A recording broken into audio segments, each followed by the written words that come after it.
Hello, I'm Ghost. I am your host, and after some technical difficulties, we've finally gotten to the point in which I can, do my video. Roll the clip of the camera falling. If it comes during the video, you can stop me, but try... Fucking no way! So it's been a hot minute since I've done one of these, but shout out to everyone that's been commenting on my, year-and-a-half-old Disturbing Albums videos, because the comments alone made me bring back this series, which I thought was dead. But I'm very glad to have brought it back, because I love doing these videos. Disturbing Albums are something that's very exciting for me to talk about, and I'm glad that I get to bring this to you. I'm gonna cut the shit now and jump right into it, but if you're new to this series, I'll quickly explain what I do. When it comes to the Disturbing Albums videos, I split it into 3 separate categories. The first of which being disturbing lyrics, then disturbing sound, then disturbing due to the artist's actions. An example of disturbing lyrics would be something incredibly violent or bigoted. Disturbing sound would be something incredibly abrasive or something that's supposed to, sonically represent a poor act. Or, with artist actions, you can imagine if some guy, I don't know, shot up a school or something, that would make his album, if he made one, probably pretty fucking dark. Without further ado, let's just jump right into it, starting with the lyrics section, and starting with... Get the fuck away from me tonight! Forget to say it, soon you might be praying.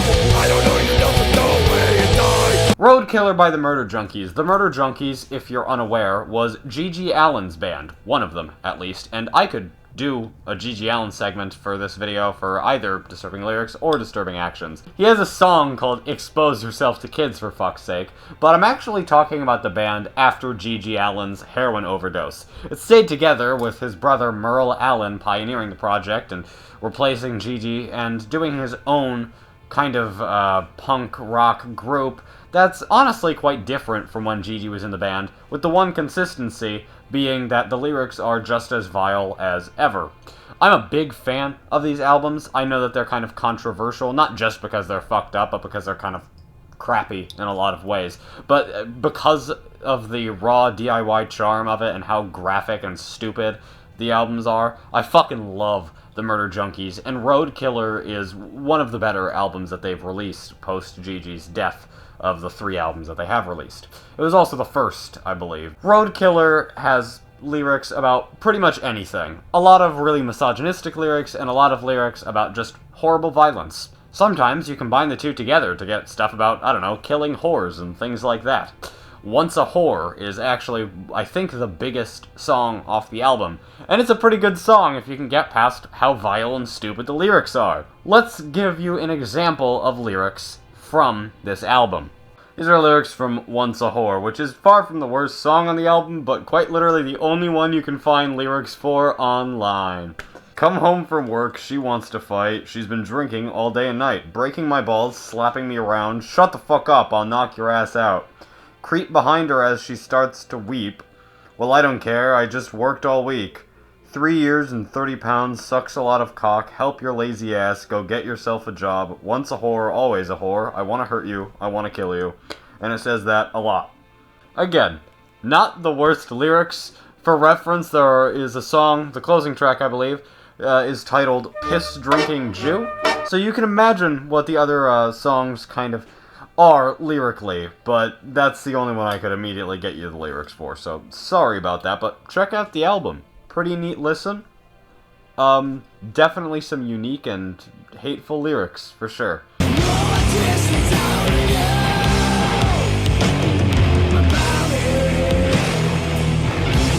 Born Under a Mad Sign by Church of Misery. You could put any Church of Misery album here, but this is my gateway album. Church of Misery is a really, really great, sludge-adjacent stoner metal band, and they've made a lot of really, really, really fucking cool albums. Each song they write is dedicated to a different serial killer, describing the happenings of different serial killers' stuff. And the albums are fucking great. I mean, the riffs, man. If you play guitar, you know what I mean. I mean, you heard the transitional segment. It's fucking stellar stuff. I love this band, and this is a great album, too. As I said, each song is about a different serial killer. on some of their albums, they have songs about many famous ones, like Albert Fish. So the albums are really, really fucking neat. I'll read you some lyrics here. These are lyrics from Come and Get Me, Sucker, the song about David Koresh. I'm David, waiting for the end of days, revelation for new creation, take away our lives, lock our souls, Waco, USA, we have you to blame. We are the believers, we are the chosen ones, to summon Judgment Day. It's all very cultish, because that's exactly what David Koresh was involved in. David Koresh was the leader of the cult that was victim to the Waco siege. Basically what happened was a bunch of federal agents decided, oh man, the guy that's leading this cult, he's a pedophile and just generally speaking a really bad guy, and he's leading a dangerous cult. So we're going to kill a bunch of innocent civilians in pursuit of him when we have inside men that could take him out, because why not just kill a bunch of civilians? That sounds like a really fucking good idea. This is why we don't respect the government. David Koresh was a piece of garbage, and he fucked kids, and he was just generally speaking a horrible, horrible beast, as is every person that Church of Misery writes about. And this song's cultish ramblings and its repetition is reminiscent of cults and their songs and their speeches and their various happenings that happen to be vocal. So that's something that definitely makes the song uneasy.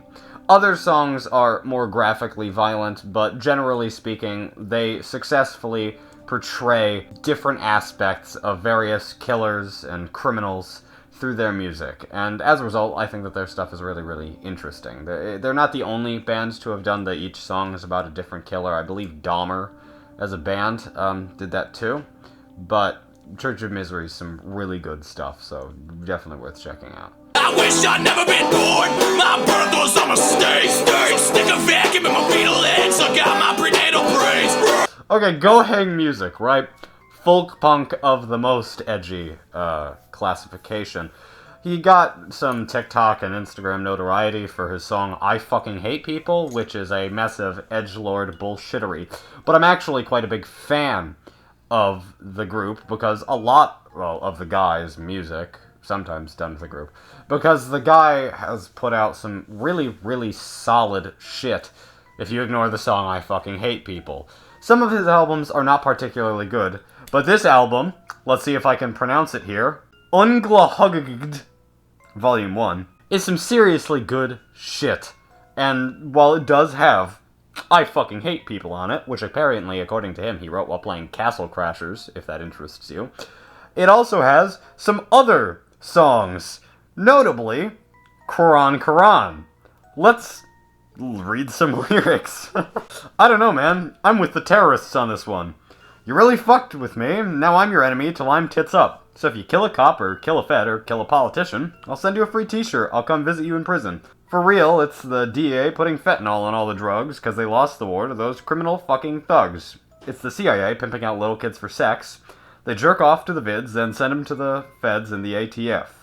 Stellar song. So fucking funny, so fucking deranged, really just ridiculous and graphic, but also, like, kind of darkly real, because the government's been caught doing so many awful things, and all of these things are genuine theories about the government that people have that are relatively well-founded, like the DEA putting fentanyl in the drugs, or, you know, the CIA and other politicians being involved in sex trafficking. Donald Trump on Epstein Island. Anyway, so, generally speaking, Go Hang is a mixed bag of an artist, but I like it enough that I own a t-shirt, I have some stickers, I have a pin on my battle jacket. I'm a fan, mostly because of this album. There's some really good material here, and I think it's worth checking out. It's deranged in a unique way. It's very unhinged and mentally ill, but it's got some good stuff. If you're not sure if you can get into it, or if you're not particularly experienced with folk punk, I'd start with the version of Hotel Indiana. That's on this album first, because that's a little bit more accessible, and then go from there if you dig it. Next, we're on to the next entire category, which is the sound category. So bear with me here, because these are going to be probably less accessible, but they're certainly interesting pieces of music, so I hope you enjoy.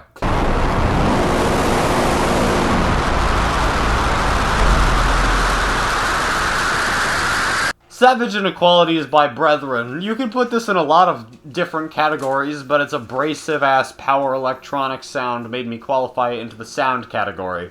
This is an album that is more misanthropic than 99.999% of albums I've heard, and a hell of a lot more misanthropic than any of you poser-ass fucking black metal fans going, man, Mayhem must have really hated everybody, huh? Power electronics is a genre based in hate. I mean, really, it's some of the angriest music you can fucking find out there. Sutcliffe Jugend is a really great example of power electronics, but there's a lot of really, really great power electronics projects, this project being one of them.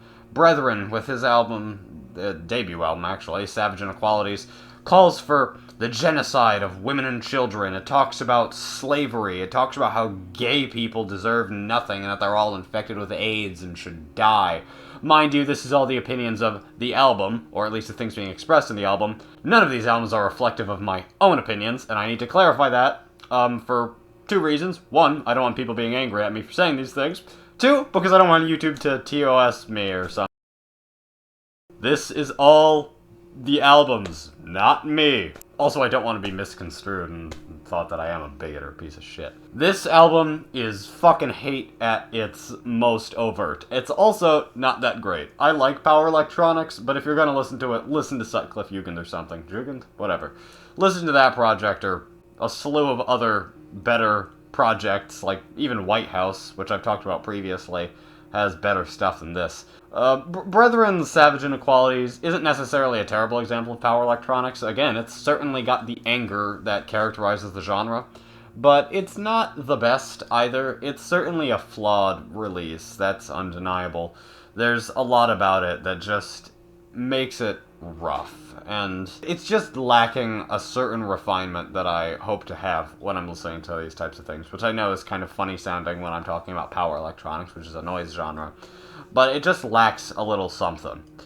That said, I mean, you heard it in the transition. It's some nasty sounding, angry, abrasive, hateful shit, and it's definitely something that'll bother you when you're listening to it if you don't know what to expect.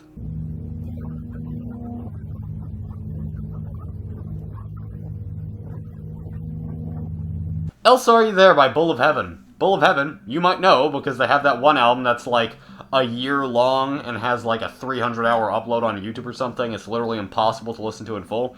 They also have like 300 albums or something. The number's on screen right now. Their 13th release, however, Else Are You There, kind of has an interesting story to it. According to the group, they found this answering machine in an alleyway, listened to it, and decided, yeah, we're gonna make this into an album. So they salvaged all the audio from it, and then they made it into an album. Whether or not you believe the story, it's up to you, but regardless, there's definitely an uncanny vibe to it. The entire album is really quite mundane, as it's playing some bizarre, like, atmospheric noise as you're listening to these people, these calls talking about some really quite varying things, mostly just mundane stuff about life. But then randomly there are moments that are really quite uncomfortable, particularly when, again, especially if you believe this is real, they start talking about someone that they know dying recently. They were informing the recipient of the call, like, hey, this guy died, just so you know, and this is when the funeral is, and stuff like that. And that's definitely off-putting, because you never know what to expect with this album, because it's real life. And let's be honest here, there's not much that's more disturbing than real life. So, as a result, Bull of Heaven kind of outdid themselves here in terms of the fucked up factor. It's also an incredibly unique album, though. I mean, it's unlike anything else I've heard to this day because of the concept of it. It's a really unique idea. And while I wouldn't necessarily consider it like a piece of fine art, it's definitely a cool piece of media that I think is worth checking out if you have time to waste. The one guy I did show this album, he's a folk artist, and that's 99% of what he listens to. He sat down and he listened to the album, and he shared similar feelings to me, despite the fact that he's not used to this type of music, this more experimental or bizarre music. But he shared a similar sentiment as me, where it's like, that's really interesting, and I think it's cool, and I like it, but I would never really listen to it again. If you haven't listened to Bull of Heaven, I think it's a relatively solid starting place. It's not necessarily their best work, but it's very, very far from their worst, given that a lot of Bull of Heaven's discography is total shit. And the potential story behind it definitely increases its eerie points.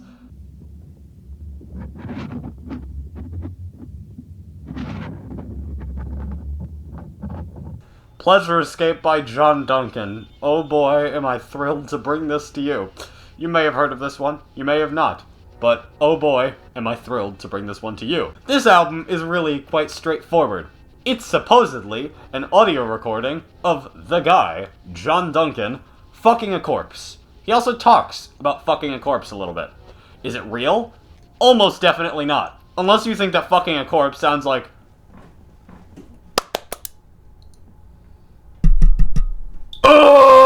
then definitely not legit.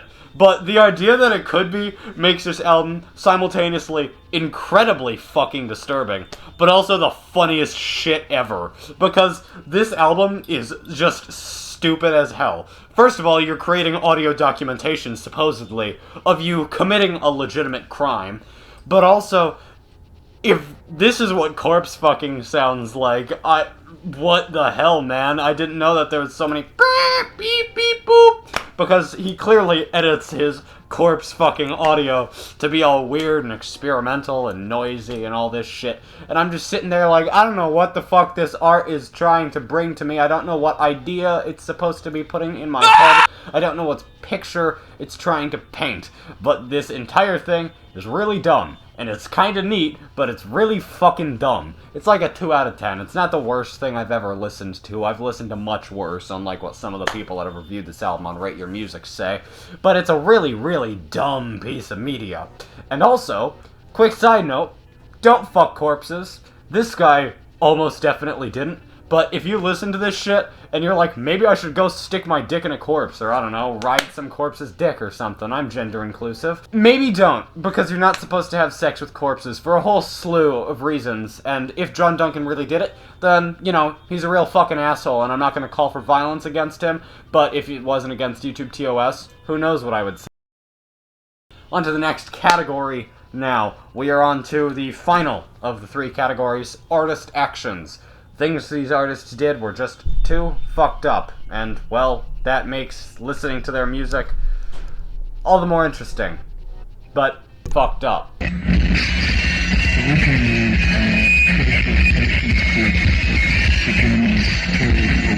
Merzbow / the Hanatarash is a really unique release for a lot of reasons. I previously did like this big project on Yamatsuka Eye for school and then never turned it in or presented it. But I know a lot about this guy because of it. And let me tell you, the Hanatarash is a really, really interesting group. Ignore the Merzbow side, I will briefly address it, but that's not what makes this disturbing. It's just a release I'm familiar with that I wanted to talk about as a vessel to talk about the Hanatarash.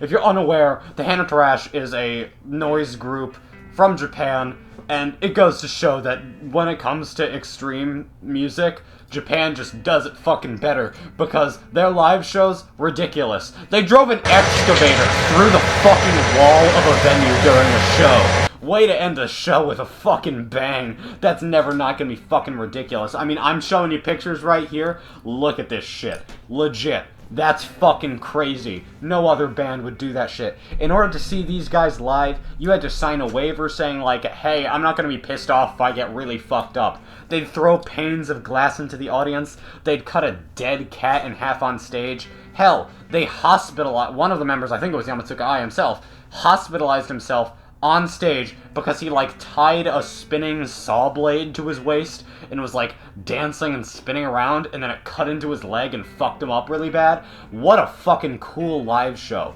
Them, Anal Cunt, Gigi Allen, these are bands that I wish I was alive to see, because this is some ridiculous stuff right here. Over the top, unhinged, unbelievable.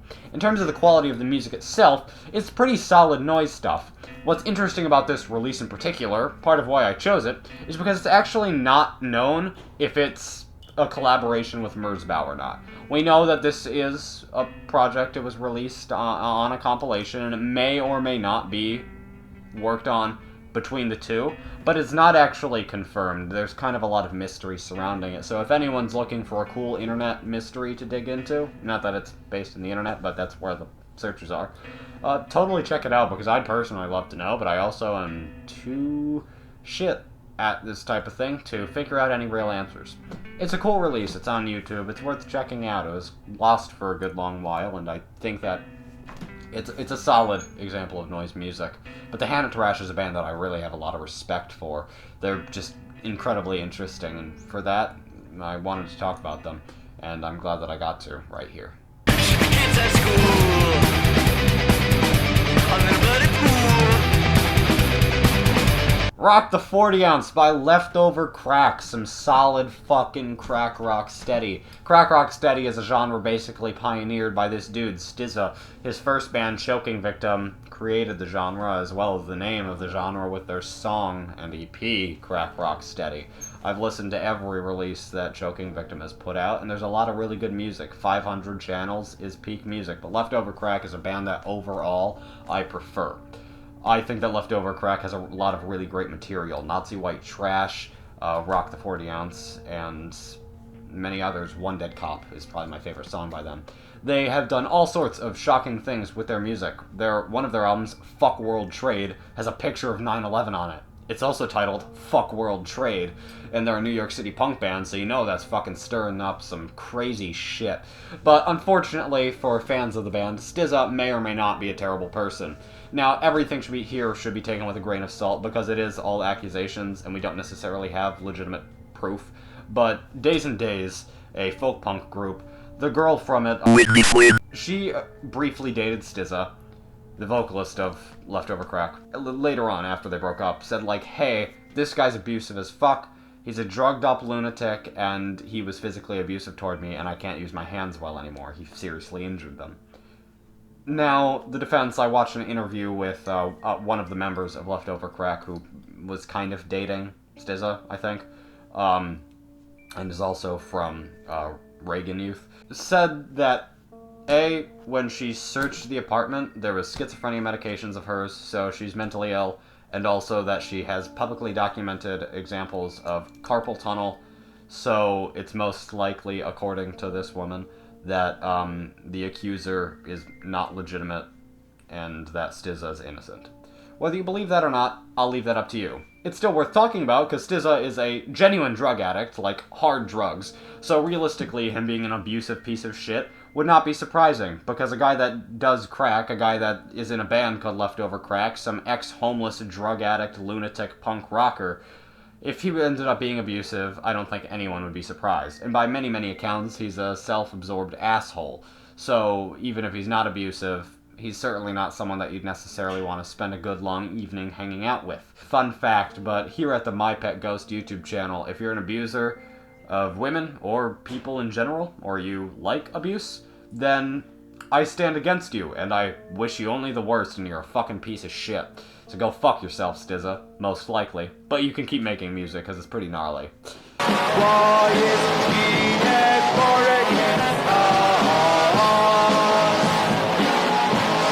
Okay, so I'm gonna have to reference the internet for this one a little bit. But there was this person named Sandra Byer, and he was a 15-year-old boy. And the band, Absurd, was like, man, we're so true cult and awesome, because Absurd is a black metal band. Three and Pagan Madness, the album I'm talking about here, is oi punk black metal, by the way, a combination made in actual hell. If Satan listened to music, it'd probably sound like this, because I can't imagine Satan having particularly good music taste. I think he's a fucking chump, probably. But, that said, Absurd, right? Really shit band. Like, I've listened to more than enough NSBM in my life. These guys are, like, hardcore, full-blown fucking Nazi pieces of garbage. And they're just total lunatics. And they're still making music today, but under a different lineup than at the time of this release. I don't know who from this release is still in the band, if anyone. But I've listened to a lot of NSBM. If you want to listen to NSBM, for whatever reason, listen to, like, Peste Noir or something. Not this fucking garbage. These guys are terrible people, though, because not only are they Nazis, but they killed this 15-year-old boy. Why I'm talking about this release specifically is because this release originally had an album cover, which was a photograph of the boy they murdered's grave. Why you would admit to a crime in your album cover? I don't know, I guess they wanted to be really fucking true cult, but guess what, guys? You're not Dissection. You want to know why you're not Dissection? You know, Dissection we have a murder in that band too, but their music went hard, so people still listen to them. People only listen to you because they pretend like listening to NSBM is cool and really, like, true black metal shit, when in reality, NSBM is just sad, stupid, foolish music. Again, if you want to listen to NSBM for some stupid reason, listen to one of the bands that at least can back up their vile stupidity with, like, good musical qualities, like Peste Noir or Grand Belial's Key. Not fucking absurd, because these guys are Nazis, they talk about being Nazis, and they're murderers, and they suck at writing and playing music. So, you know, bummer, I guess. This release is fucking garbage. There's no reason to listen to it, but it's worth talking about because, I mean, putting the grave of the kid you murdered on the album cover is just fucking wild shit. I mean, I guess you gotta respect the stupidity, because at a certain point, you gotta be trying to be that fucking dumb. Anyway, I hope you enjoyed the video. I'm glad I brought back the series, and I'm gonna do it again. I have a big spreadsheet of albums I want to talk about, and after I eventually do quit this series, because I don't want to make it a million parts, but when I eventually do, I'll release the spreadsheet, covering everything I've talked about in videos and more. So follow my channel, because when I release it, I will announce it through one of these videos. I love making these, though, because in the end, what I like to say is, I love horror, and I talk about horror mostly on this channel. But ultimately, I'm a musician and music listener, first and foremost, an anime fan second, and a horror fan third. It just so happens that horror is something that I tend to talk about more, because it's something I can't, like, relate to with other people as much. But I'm always glad to talk about this stuff, because it's combining my interest in fucked up media and music. And it's also introduced me to some genuinely good music. I mean, the fucked up lyrics category, I had 3 albums I like. So that's rare. 3 albums I like, a full category of stuff I like. I don't think that's happened in any of the other videos. So look at me go, I'm increasing my positive outlook on life and shit like that. Anyway, though, I'm glad that you made it this far into the video, and I'm wishing you all the best, because, hey, it's a tough world out there, but, you know, try and be good people and enjoy life, and happy holidays if you're watching this in December. Much love, and I wish you all the best. See you in the next one.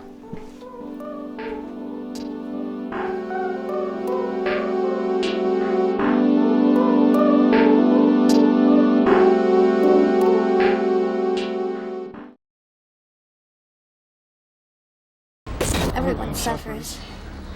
Just remember, you should be lucky to have the suffering you do.